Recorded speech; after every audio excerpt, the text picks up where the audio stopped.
Hello friends, welcome back to my channel. তোমরা সবাই কেমন আছো? আশা করছি সবাই বেশ ভালো আছো। আমরাও কিন্তু বেশ ভালোই আছি।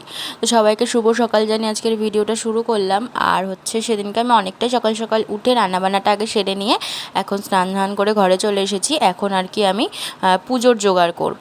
তো সেদিনকে ছিল বাবা লোকনাথের পুজো। তো লোকনাথ পুজোটা এবছর আমাদের বাড়িতে সেমন একটা বড় করে কিছু করব না। তো যাই হোক, যতটা যা পারবো চেষ্টা করব করার ঠাকুরের জন্য। তো এই দিকটাতে আমি প্রথমে গিয়েই আগে ঠাকুরের জন্য একটু লুচি আর একটু সুজিটা আমি বানিয়ে নিয়েছিলাম। তারপরে আমি আস্তে আস্তে সমস্ত কিছু গুছিয়েছিলাম। তো এই দিকটাতে দেখতেই পাচ্ছ আমার গোছানো মোটামুটি কিন্তু পুরোপুরি কমপ্লিটও হয়ে গিয়েছে। আর আমি গরম লাগছিল এত পরিমাণে, মানে কি বলবো, ওখানে বসে থাকতে পারছিলাম না।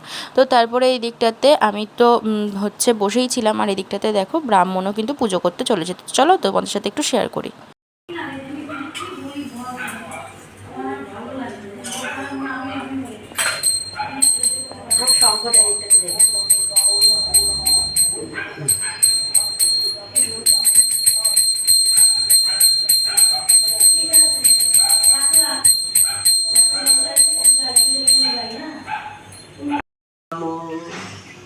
अनेक जन्म संप्राप्त कर्म बंधन विदायिने आत्मज्ञान प्रदानेन तस्मै श्री गुरुदेवाय नमः।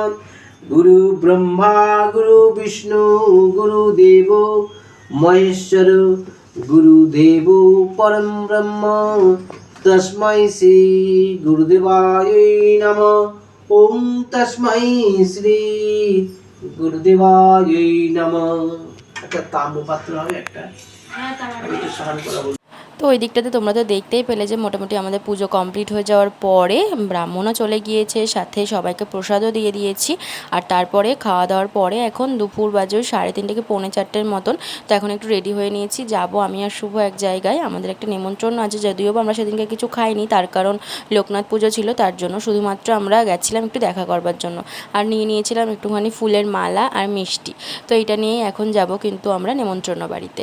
তো এই দিকটাতে প্রচণ্ড পরিমাণে সেদিনকে গরমও পড়েছিল। আর সেদিনকে আমি শাড়িও পরতেই পারিনি, এত পরিমাণে গরম লাগছিল তার জন্য। তো যাই হোক, তো ওখান থেকে চলে আসবার পরে সারাটা বিকেল আমি একটু ঘুমিয়েছিলাম। তারপরে এখন বাজে সন্ধ্যে 7:30 মতন কি 8টার মতন বাজে। তো এখন দেখলাম বেশ ঝিরিঝিরি বৃষ্টি পড়ছে আর ওয়েদারটা একটু ঠান্ডা ঠান্ডা হয়েছে। তো তারপরে দেখতে পাচ্ছ সোফার মধ্যে এক গাদা জামা কাপড় ব্যাগপত্র সমস্ত কিছু রয়েছে। বাড়ি থেকে আসবার পর না কোনো কিছু ঠিক করা হয়নি এখনও অবধি।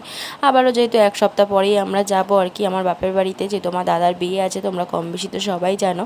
তো সেটাই তোমাদের সাথে হয়তো শেয়ার করছিলাম। আমি তো কিছু কারণের জন্য সাউন্ডটাকে মিউট করে দিই, পরে কিন্তু আমাকে আবার ভয়েস ওভারটা দিতে হয়েছে।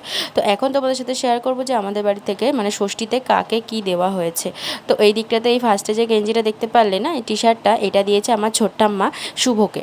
তো তার সাথে আমার ঠাম্মা দিয়েছিল টাকা। ঠাম্মা কিছু কিনে দেয়নি এই বছর, টাকা দিয়ে দিয়েছিল। আমি আসবার পথে একটু হাই স্ট্রিটে গিয়েছিলাম বলে আমি একটা কট সেট নিয়ে নিয়েছি আমার জন্য। আর শুভর জন্য সেরকমভাবে এখন অবধি কিছু কেনা হয়নি, কিন্তু যাই হোক পরে কিনলে পারে তোমাদের সাথে শেয়ার করব। তো যাই হোক, তো যতটা যা পারলাম এই ভিডিওতে শেয়ার করলাম। চলো দেখা হবে নেক্সট কোনো ভিডিওতে। এখনকার মতন সবাইকে টাটা।